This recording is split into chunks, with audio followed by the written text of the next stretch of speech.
मो ना सुरेश कुमार राउत। आज संसद रे बजेट अधिवेशन चलता बेले विरोधी दलर नेत्री सोनिया गांधी आज महामहिम राष्ट्रपति एक खराब मंतव्य देइचंती जहाँकि भारत सारा भारत प्रति एक अपमान सूचक तथा आमर जो आदिवासी भाई मानक प्रति एक अपमान सूचक कथा महामहिम राष्ट्रपति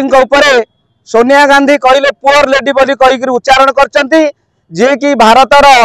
आन बान शान एवं भारतर प्रथम नागरिक सी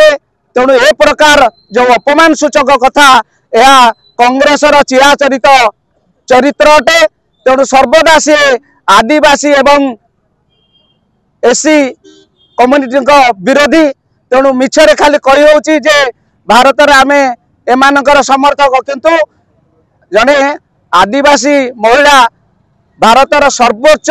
पदवी अलंकृत करिथिबा कारणरू सेमाने वर्तमान सह्य करि पारनाती तांकर सर्वदा ए आदिवासी विरोधी खाली मिछरे कुंभीर कांदना करंती। तेणु सोनिया गांधींकर ए प्रकार मंतव्य को आमे भारतीय जनता पार्टी जाजपुर तरफ घोर विरोध करुचु एवं निंदा करुचु।